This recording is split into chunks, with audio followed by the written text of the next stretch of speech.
નમસ્કાર દર્શક મિત્રો, હું શીતલ મહેતા ન્યૂઝ ઓફ કચ્છમાં આપનું સ્વાગત છે. જોઈએ આજના સમાચાર.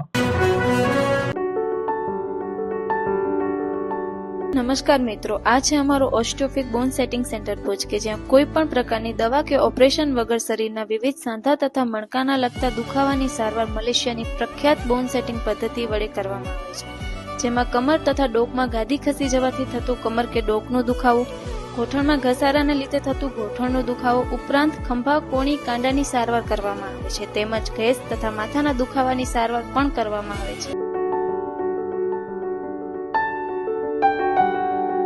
ગુજરાતના અનેક વિસ્તારોમાં ઠંડી વધશે તથા માવઠાની અસર રહેશે.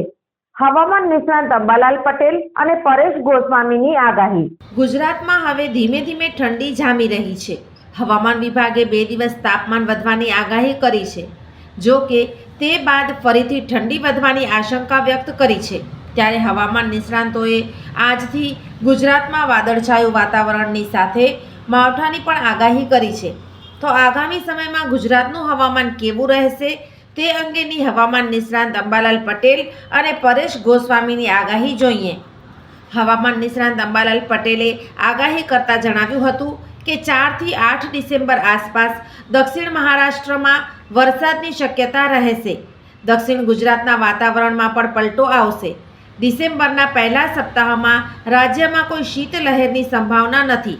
તેમ છતાં ઉત્તર ગુજરાતના ભાગોમાં 12 ડિગ્રી જેટલું લઘુત્તમ તાપમાન રહેવાની શક્યતા રહેશે. 8 થી 10 ડિસેમ્બર વચ્ચે લઘુત્તમ તાપમાન 15 થી 16 ડિગ્રી વચ્ચે રહેવાની શક્યતા છે. અંબાલાલ પટેલે વધુમાં જણાવ્યું હતું કે 4 ડિસેમ્બરથી વાદળછાયું વાતાવરણ રહેશે, જેના કારણે તાપમાન વધવાની શક્યતા રહેશે. 4 થી 8 ડિસેમ્બરે અરબી સમુદ્રમાં ડિપ્રેશન બનવાની શક્યતા છે, જેના કારણે વાતાવરણમાં પલટો આવી શકે છે. હવામાન નિષ્ણાત પરેશ ગોસ્વામીએ પોતાના યુટ્યુબ વિડીયોમાં ગુજરાતના હવામાન અંગેની આગાહી આપી છે, જેમાં તેમણે જણાવ્યું હતું કે 3 થી 9 ડિસેમ્બર દરમિયાન માવઠું થાય તેવી શક્યતાઓ છે. આ માવઠા પાછળના જે પરિબળો કામ કરી રહ્યા છે તેમાં એક મોટી સિસ્ટમ દક્ષિણ ભારતને ખૂબ પ્રભાવિત કરી રહી છે. આ સાથે તેમણે જણાવ્યું કે આ અસ્થિરતા 3 થી 9 ડિસેમ્બર દરમિયાન ગુજરાતને પ્રભાવિત કરે તેવી શક્યતાઓ છે. આ અસ્થિરતાને કારણે રાજ્યના મોટાભાગના વિસ્તારોને આવરી લેશે. 60 થી 65% વિસ્તારના હવામાનમાં પલટો જોવા મળશે. મોટા માવઠાનો માહોલ બનશે, પણ માવઠું અમુક જ વિસ્તારમાં થવાનું છે. ખાસ કરીને મધ્યપ્રદેશ અને મહારાષ્ટ્ર બોર્ડર લાગુ વિસ્તારોમાં વધુ શક્યતા દેખાઈ રહી છે.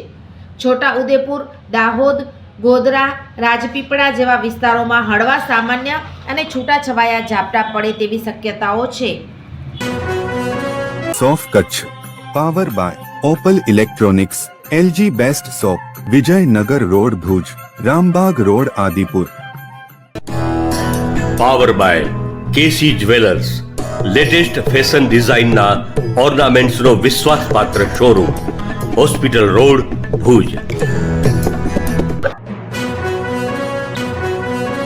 દર્શક મિત્રો, આજે તારીખ 3 ડિસેમ્બર 2024. આ હતા આજના સમાચાર. આવતીકાલે ફરી મળીશું. ત્યાં સુધી મને રજા આપશો. નમસ્કાર.